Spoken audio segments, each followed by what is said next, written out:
Good afternoon, ladies and gentlemen. I hope everyone's in the pink of health and that everything is well and healthy.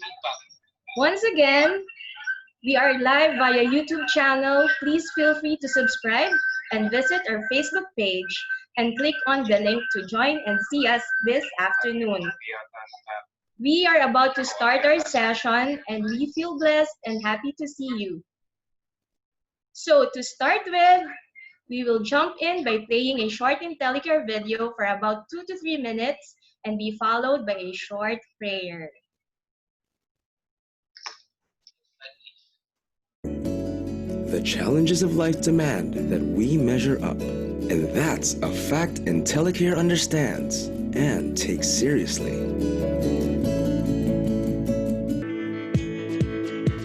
Intellicare understands that the cycle of healthcare begins when you're healthy. Because we see the big picture and approach healthcare holistically, we make it possible for you to stay well, prevent illness, or catch it early on. It assures you that when you do need it, professional medical care and treatment will be available. So you can take comfort in the fact that we're managing the resources and cost of quality healthcare. Technology makes it possible for us to serve a wider base of customers online, day and night, so that we can focus on improving the numbers that really matter to us. The numbers that track your health, that drive down the cost of quality healthcare, that show you're in the best of health, so that you can strike a healthy balance in life. A balance that's critical and necessary for a life well lived, something we recognize and fully understand. We are the leader in healthcare management because of a delicate balance we've achieved through the years. We're grounded on our core value of compassion, yet daring enough to make groundbreaking changes. We take pride in the tradition of excellence, yet always open to innovation. We're anchored in our commitment to the Filipino people, yet unfettered as we reach out to serve them better. And why do we do this? Because we believe that good, quality healthcare isn't something one simply aspires for. It is a constitutional right as inalienable as any other basic human right. Intellicare, your intelligent health choice.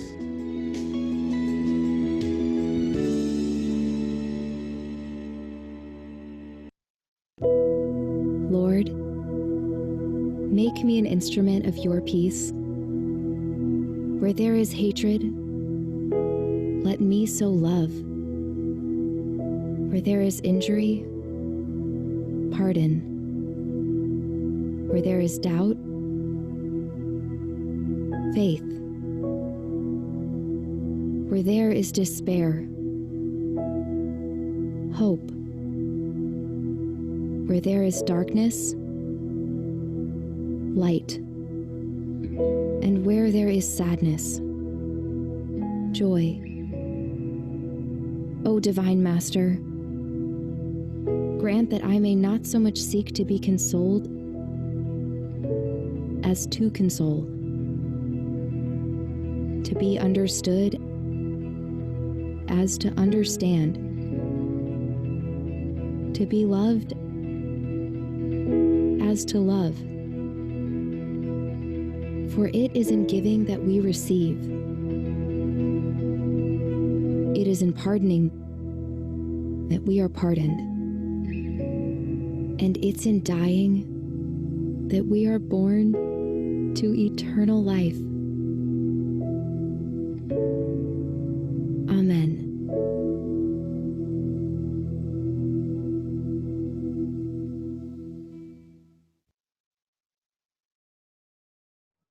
Hello, everyone. I'm Maida Zalugsugan, your moderator for the day, and I'm one of the managers of Intellicare Sales Intermediaries based here in head office. First of all, I'd like to take this opportunity, together with the whole Intellicare family, to express our sincerest gratitude for joining us this afternoon in this HR Cafe. This was conceptualized to foster better ties with businesses, ensuring human capital are empowered with various tools, knowledge, and resources, especially in the realm of holistic healthcare management. To adapt and cope with the lockdowns, we have taken a strategic turn to reach out and connect with you. Through our webinar series, we aim to provide partners with credible information and practical advice from key industry leaders that is conducted and organized by our head office and collaborative efforts of Intellicare's sales team straight from our comforts of our homes. To our team, maraming salamat po.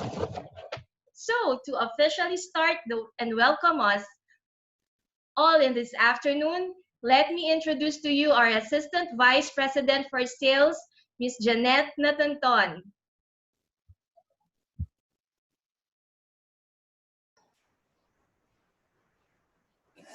Good afternoon. On behalf of the organizers of this webinar, we welcome you all to Intellicare's HR Cafe series entitled Performance Management Amidst a Pandemic. With the business environment becoming increasingly agile and fast-moving, many organizations are adapting their processes to meet their mid to long-term goals. With what we are facing now during the pandemic crisis, it is more challenging for us to measure productivity of our employees.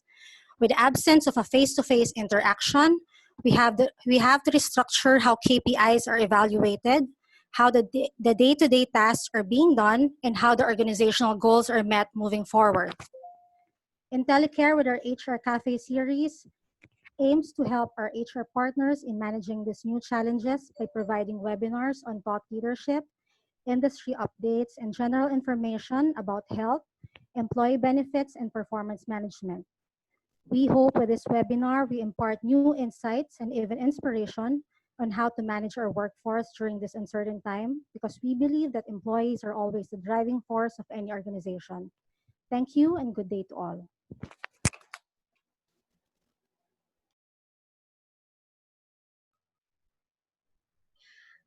Hello, everyone. Once again, thank you, Ms. Jeanette, for the wonderful message and supporting us in this endeavor.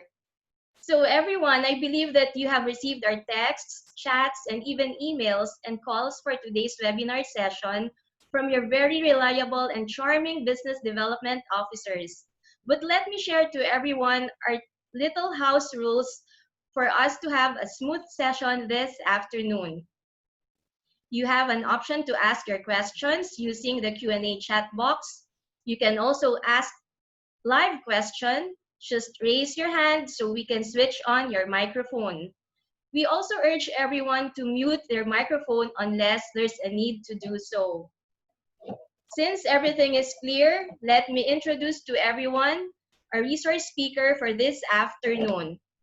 He is currently serves as the Human Resource Head of the San Miguel Corporation Repairs and Maintenance and San Miguel Corporation Integrated Farm Specialists, an HR practitioner with more than 18 years of experience gained from various industries to with semiconductor and the electric fast-moving consumer goods, IT business processes, outsourcing, and quick service restaurants. He also led HR groups of top-tier companies such as TDK, Pepsi-Cola, Procter & Gamble, under a mega distributor, IBM and Jollibee in managing employment cycle and achieving business results. He is also a certified human resource professional and total reward specialist. He's also a recipient of a certificate of competence as HR business pertaining from SHRM, or Society for Human Resource Management. So without further ado, I'd like to introduce to you and welcome Mr. Buenaven A. Faustino. Thank you very much, Ms. Mides. How are you? And welcome, fellow HR practitioners, colleagues, and even my team. I think they were able to join. So today, I'll be sharing with you some of our insights regarding performance management, especially during these times of COVID-19. And um, allow me to share my slides. A moment.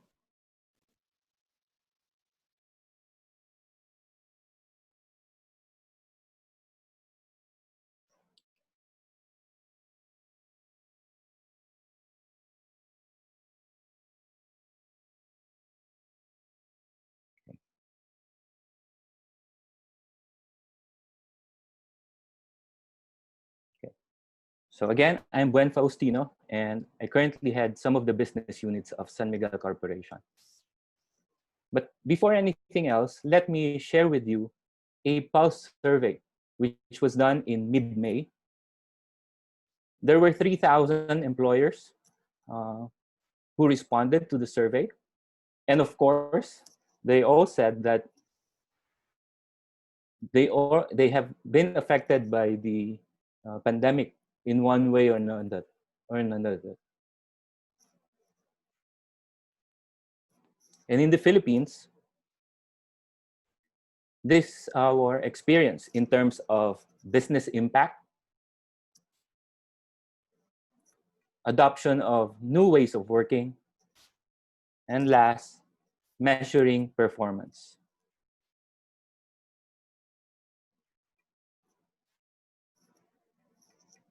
In terms of impact to the business, about 90% of the employers said that they suffered moderate to extreme impact of the pandemic.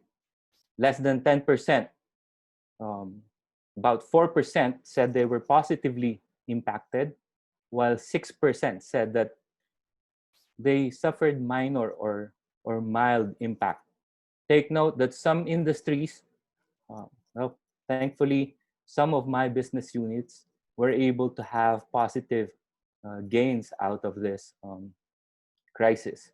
But some of our business units as well suffered mild to moderate negative impact.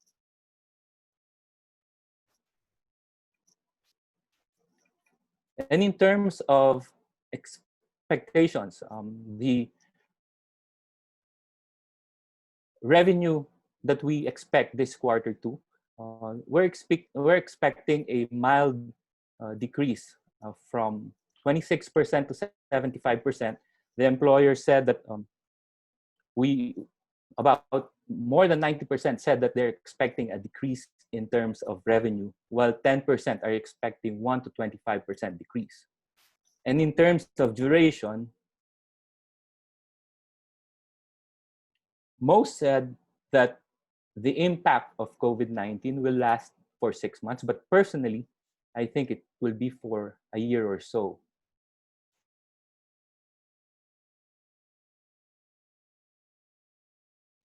Looking at our Asian neighbors, particularly China, Japan, India, and of course, Southeast Asia, it's like looking at our reflection. 85% said that they are expecting moderate to extreme impact, while less than 3% had positive impact. But in terms of revenue, I suppose some industries, particularly in China and Japan, are more resilient as they are expecting a minor decrease in terms of revenue of about 1 to 25%. So 27% of respondents said that, while more than 30% are expecting a major or substantial decrease in terms of revenue come quarter two. And in terms of duration, again, it's like looking at our reflection. Most of the respondents said that the impact of COVID-19 will most likely stay until 6 months or up to more than a year. But that's the most popular answer when we had that survey. How about new ways of working to address these changes?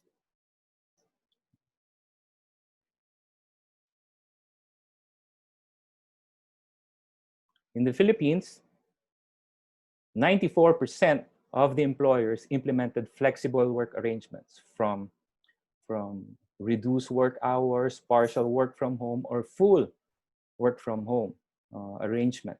And then come June or July, 2/3 of the employers said that they will still continue this flexible work arrangement even after the quarantine measures or the ECQ, GCQ, or what have you.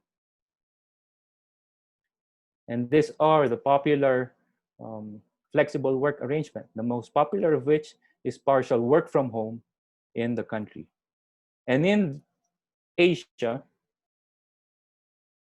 93.5%, again, similar to what we have, 93.5% of the employers implemented flexible work arrangement, and 60% are planning to extend these arrangements even after COVID-19 or even after the quarantine measures. And in terms of the practices that they did, the most popular is full work from home arrangement. And coming in second is partial work from home. So now, let's move to the US. In the US, I read from BBC that the companies will most likely extend flexible work arrangement. In Scotland, that's Royal Bank of Scotland, employees will be going back in September to their respective offices. Amazon and Microsoft, they're lucky. Their employees will resume office work only in October. Facebook, Google, Spotify, they will all see each other face-to-face next year because they will remain working from home until the end of the year. How about MasterCard, Barclays? They're looking at giving up their big city offices because employees will now be permanently working from home if possible.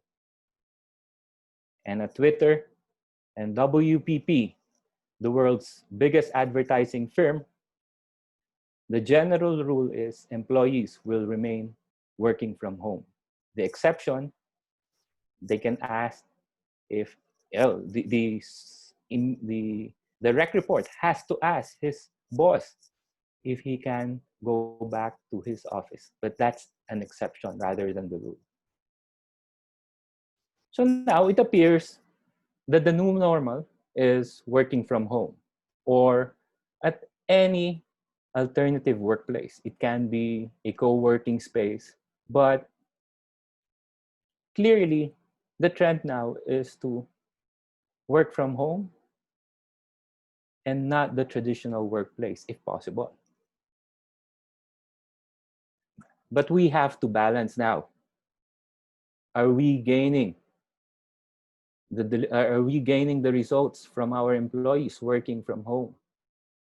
So it's now a question of safety versus productivity. And it's been a century-old debate, which to prioritize, safety or productivity. But we must intervene. As HR, we can always ensure that there is productivity even if our employees are working elsewhere. So remember, in the Philippines, by the way, in terms of productivity, the perception is still our employees are working or producing below par during the time when we were on lockdown. Look at the graph. More than 70% of the employers said that employees were performing below par. Only 10% said that there was no change, and 17% of the respondents said that employees were more productive during these times. In Asia, again, the numbers are consistent. More than 70% are saying that employees produce subpar tasks or work, while 17% said that there was no change, and 11% said that employees were more productive. So how are we going to address this? Apparently, there is still that perception that if you're not at the office, you're not productive. So let's go back to our roles as leaders. First, we are stewards. As stewards, we are entrusted with the care and development of our people. The operative word is trust. So we are trusted to take care of our people. And it's a two-way street. We are trusted, so we must trust our people. We trust them that they will deliver results. We also have the role to be a coach or a mentor. Following Ken Blanchard's situational leadership, we have to adjust our management style.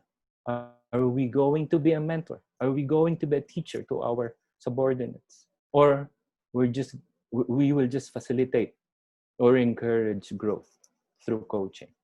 You will have to determine the learning capabilities or developmental needs of your people. So be a coach or a mentor. Third, we have to be collaborators. We have to work in teams. And last, we need to facilitate learning as a leader.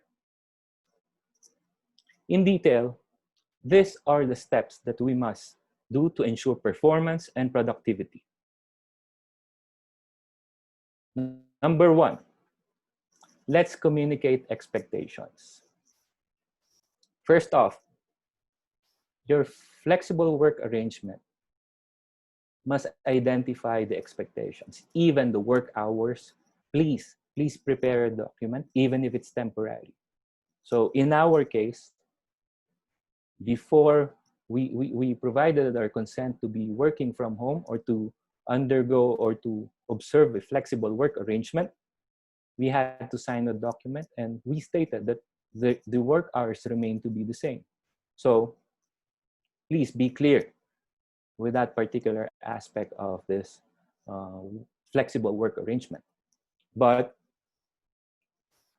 the more important aspect of it, revisit your goals. If in case hindi kayo nag-goal setting, you failed to have a goal setting activity late last year or early this year, now is the time to have your goals. Revisit or create your goals. And take note, stick to your mission. What is the role of your organization? Ano ba ang purpose ng organization mo? Is it merely to provide quality food? Is it to provide experience? I can cite a business. It's into events management. But since mass gatherings are now prescribed or prohibited at this time, this company moved from an events management company to a food business, which is somewhat related, but I suppose they had to tweak their mission this time and had to align goals. Third, build team culture. This is very important.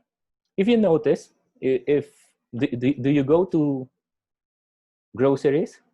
Do you go to the supermarkets? People line up now because peer pressure or peer influence is a great behavior management tool.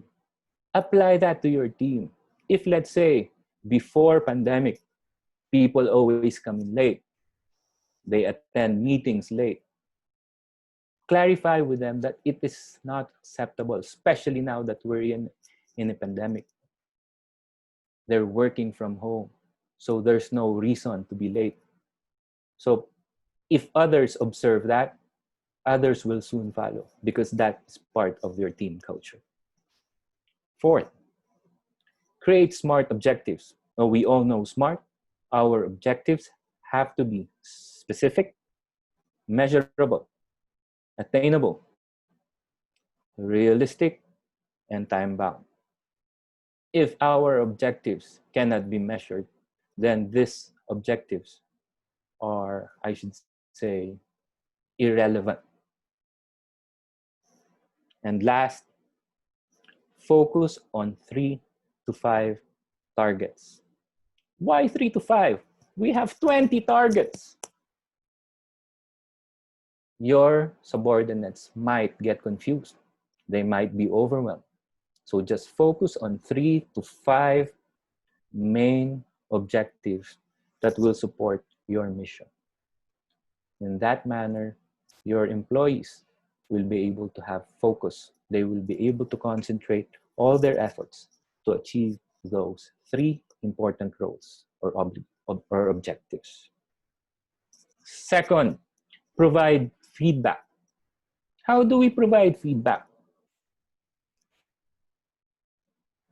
Conduct one-on-ones. If before, you only conduct one-on-ones every semester or every December for your performance review, that's a no-no.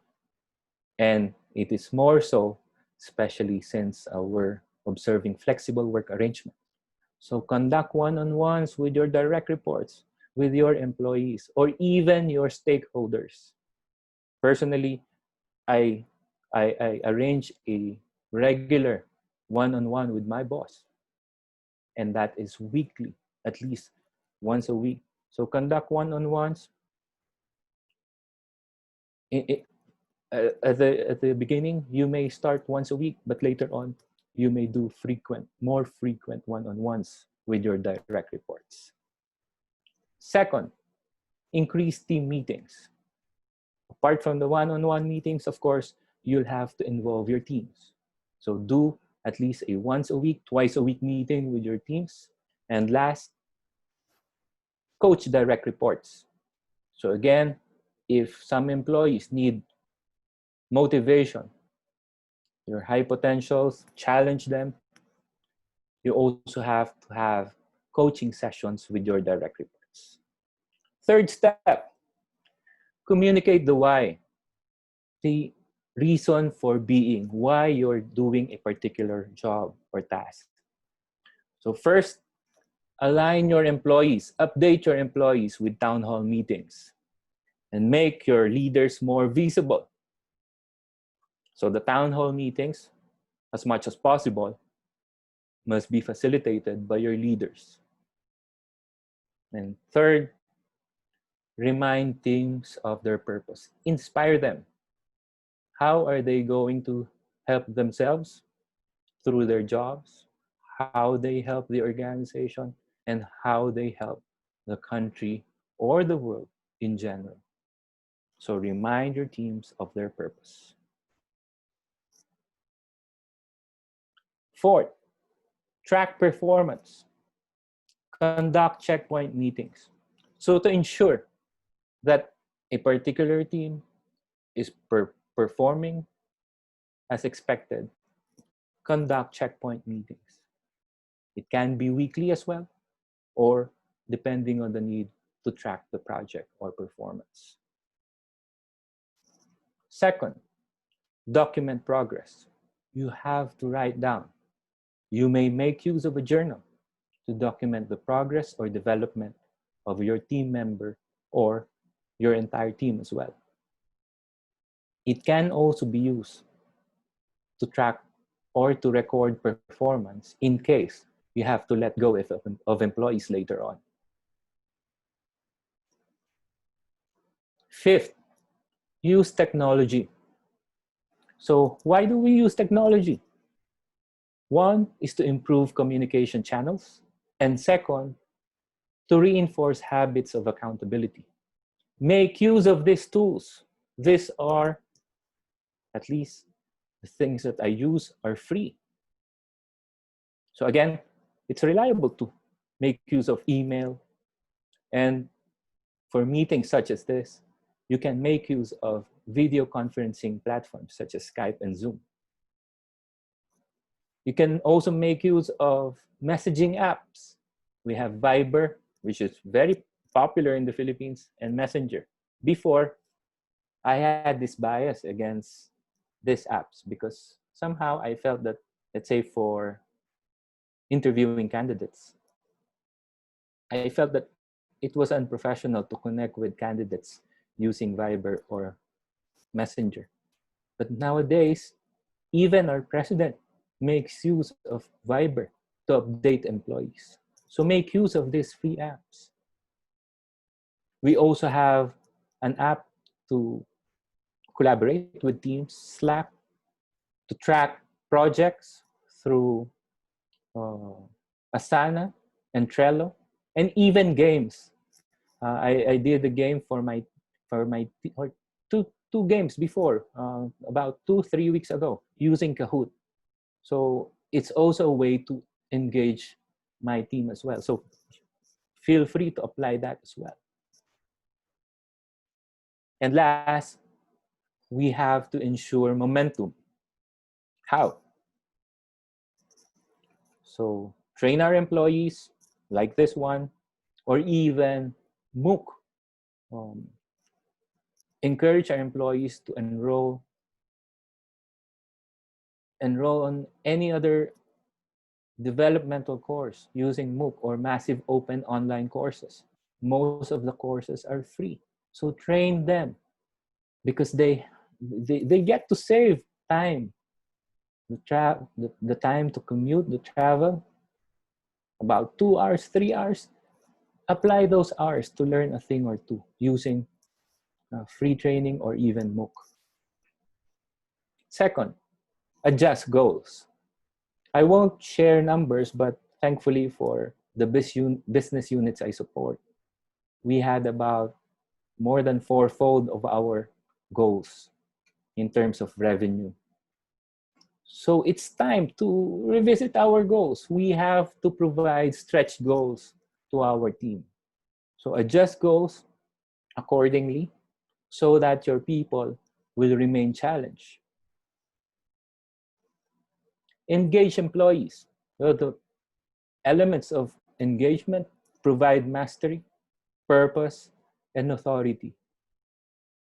While micromanagement may be a style effective for new professionals, try to apply macromanagement for your experienced, high potential employees, high performing employees. Engage them by providing them mastery, stay in their strength zones for the moment, provide them authority.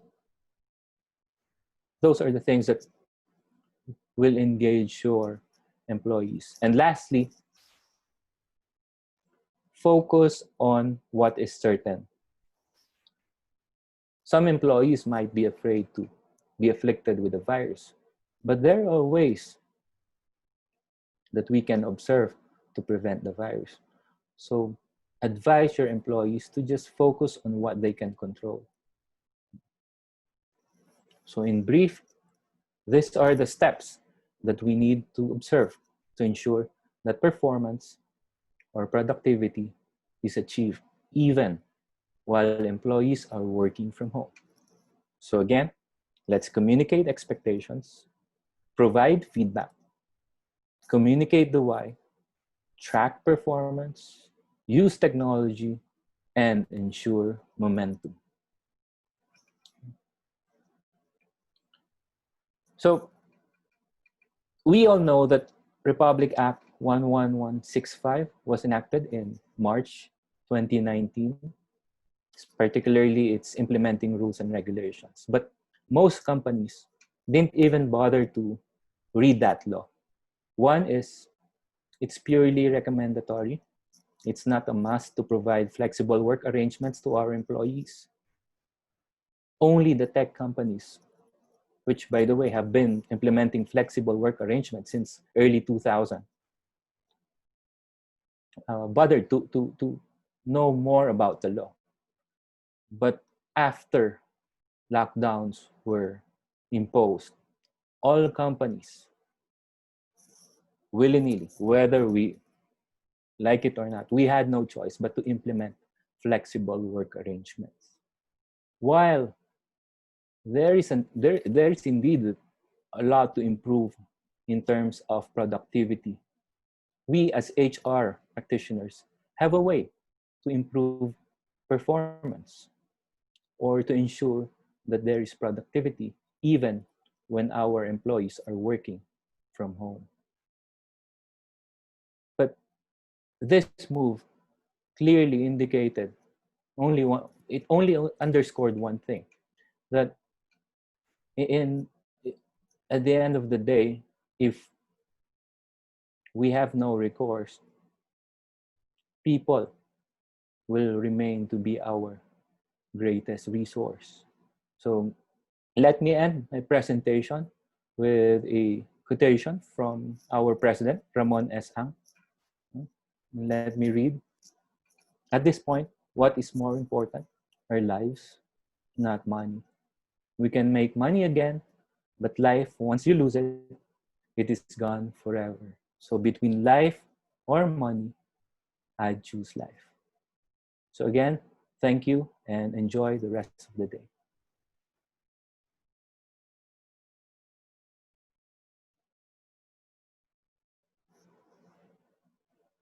So that was a very engaging and empowering talk and presentation, Mr. Gwen.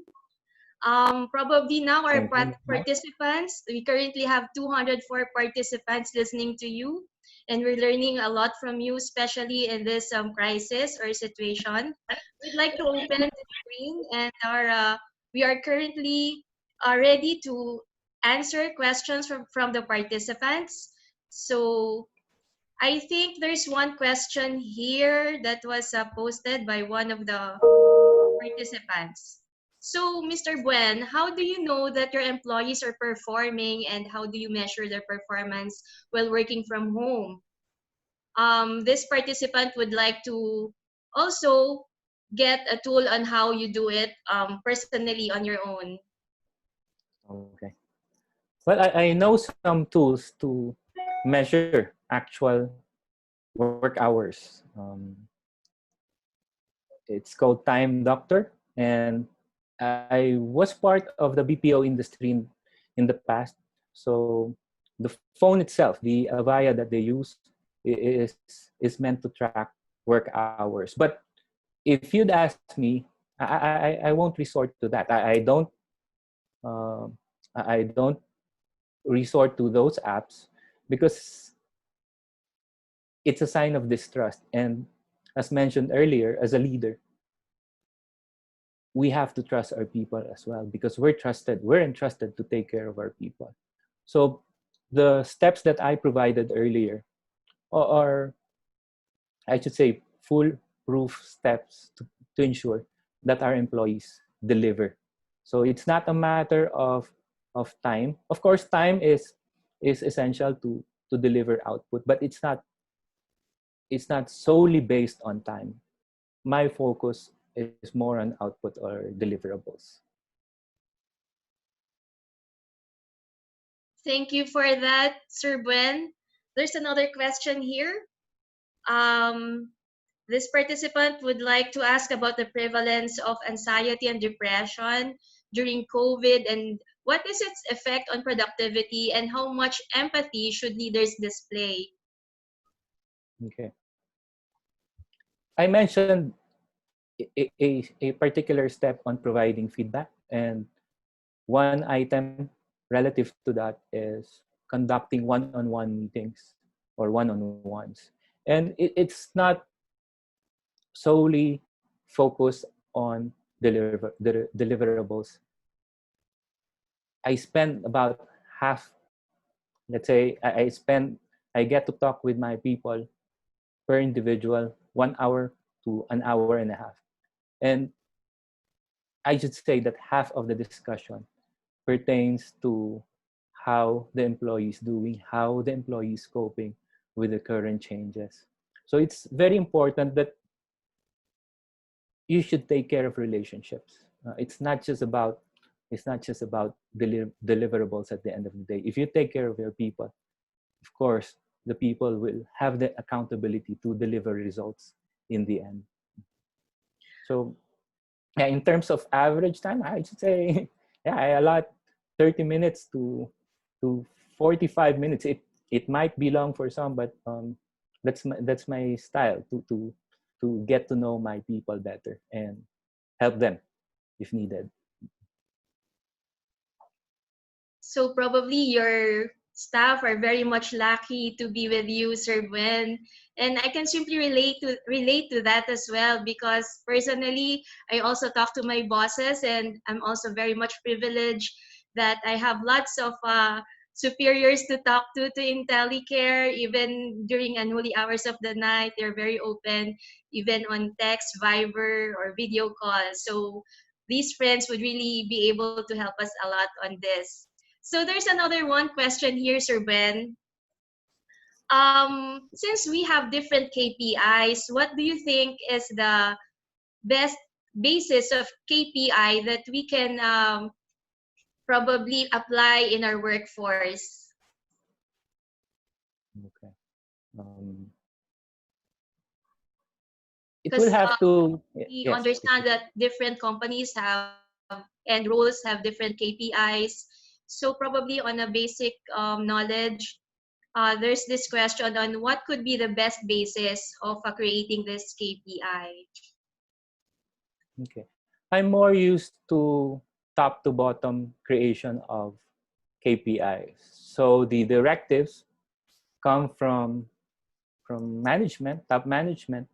The middle managers will support, or the leaders, the middle managers will support the 3 to 5 objectives of top management, and each member of a department has to support in return his department's key performance indices or objectives. So that's how I'm used to. But I have seen some models in which the objectives, the individual performance objectives or the KPIs are created from the bottom first, and then to top management, which I'm not used to admittedly. But um, um, to share our practices, some of our practices, top management has to identify first its its goals for the year. So it can be short term and it can be long term as well. But of course, since we do it annually, we focus first on the short term goals, and again each middle manager or the leaders have to um, support those top management goals. And lastly, the associates have to come up with their own 3 to 5 objectives to support their department's goals. Okay, so we'll just go back to basic and focus on the purpose and objective of each role, right, Mr. Van? Correct. Correct, Yeah. Ms. Miles. Okay, so there's another one here, Mr. Ben. What industries comprise the bulk of those who are operating in a 75 to 99% normal productivity status? Okay. Um, those that were extremely affected obviously are from the hospitality industry, even the Mm-hmm. restaurant industry, but companies which which are now considered basic in terms of our needs. Well, of course, we have the consumer goods, particularly food. And I was surprised. I have folks from working for some non-food consumer goods company, and they also had 300% increase in terms of revenue the past 2 months or so. So I should say fast consumer goods were mildly impacted, or better yet, they had increased revenue. Even ICT, uh, information and communications technology, they also had a gain in terms of revenue. Yesterday, we did we bought a gadget for our house helper. We had to volunteer because we're trying to limit our mobility, and we were surprised. My wife and I were surprised that there were so many there were so many people at phone stores or tech stores. No? So obviously, communication has become a basic necessity nowadays. So those are the companies that I see that were positively impacted by the crisis. Thank you very much for that, Sir Ben. I also have my notations here about your presentation. Yes. Probably before we end off this webinar, I'd like also to pose this question. How do you ensure that employees are working while at the comforts of their homes? Okay.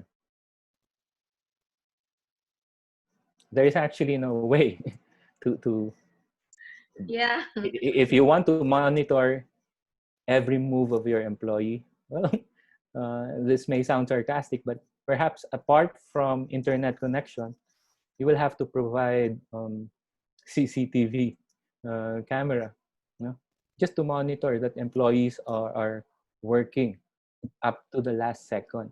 But again, as mentioned earlier, I'm not a big fan of devices or apps that would strictly monitor the time of our employees.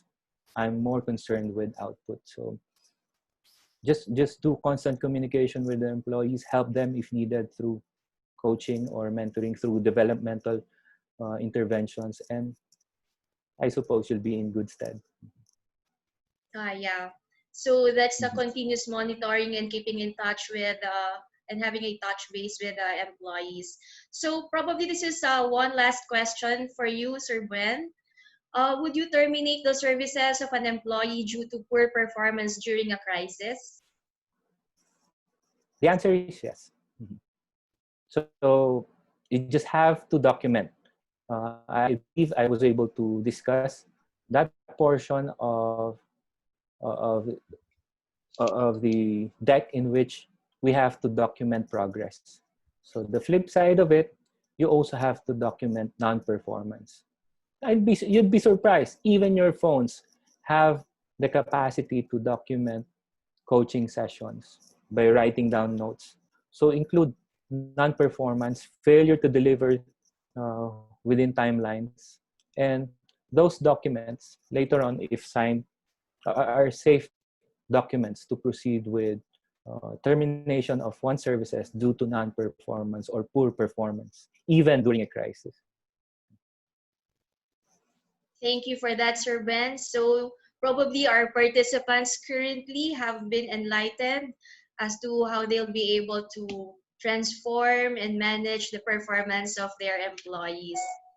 So that's all, Sir Ben.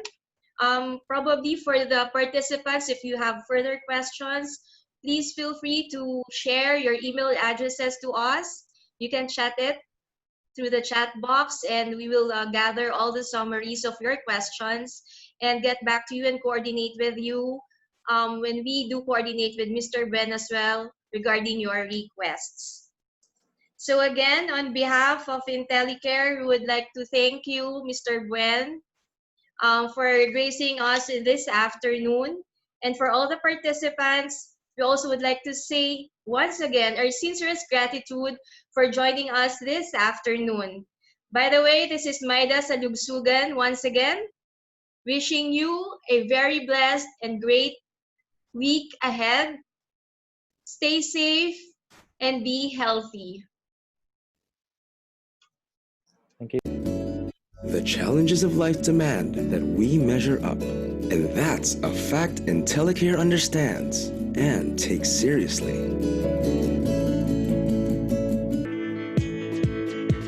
Intellicare understands that the cycle of healthcare begins when you're healthy. Because we see the big picture and approach healthcare holistically, we make it possible for you to stay well, prevent illness, or catch it early on. It assures you that when you do need it, professional medical care and treatment will be available. So you can take comfort in the fact that we're managing the resources and cost of quality healthcare. Technology makes it possible for us to serve a wider base of customers online, day and night, so that we can focus on improving the numbers that really matter to us. The numbers that track your health, that drive down the cost of quality healthcare,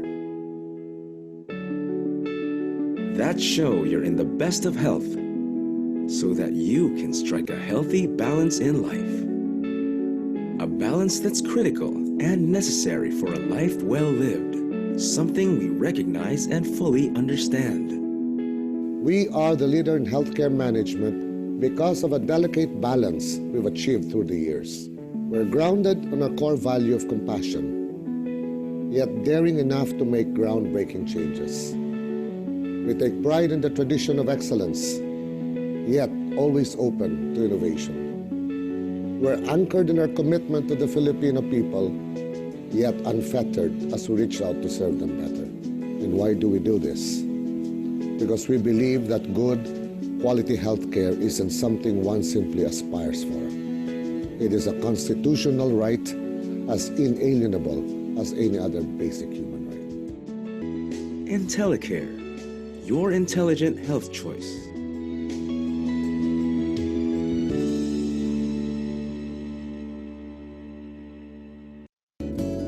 The challenges of life demand that we measure up, and that's a fact Intellicare understands and takes seriously.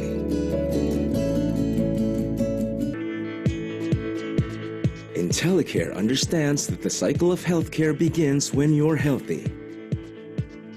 Because we see the big picture and approach healthcare holistically, we make it possible for you to stay well, prevent illness, or catch it early on. It assures you that when you do need it, professional medical care and treatment will be available.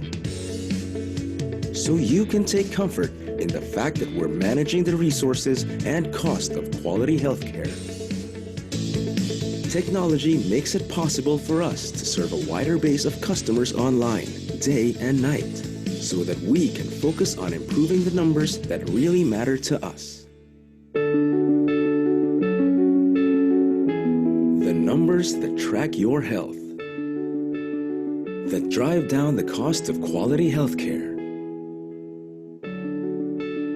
that show you're in the best of health, so that you can strike a healthy balance in life. A balance that's critical and necessary for a life well lived, something we recognize and fully understand. We are the leader in healthcare management because of a delicate balance we've achieved through the years. We're grounded on our core value of compassion, yet daring enough to make groundbreaking changes. We take pride in the tradition of excellence, yet always open to innovation. We're anchored in our commitment to the Filipino people, yet unfettered as we reach out to serve them better. And why do we do this? Because we believe that good, quality healthcare isn't something one simply aspires for. It is a constitutional right as inalienable as any other basic human right. Intellicare, your intelligent health choice.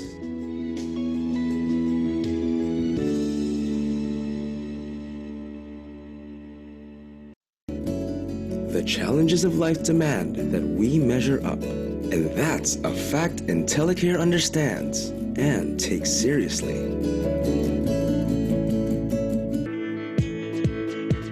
Intellicare understands that the cycle of healthcare begins when you're healthy. Because we see the big picture and approach healthcare holistically, we make it possible for you to stay well,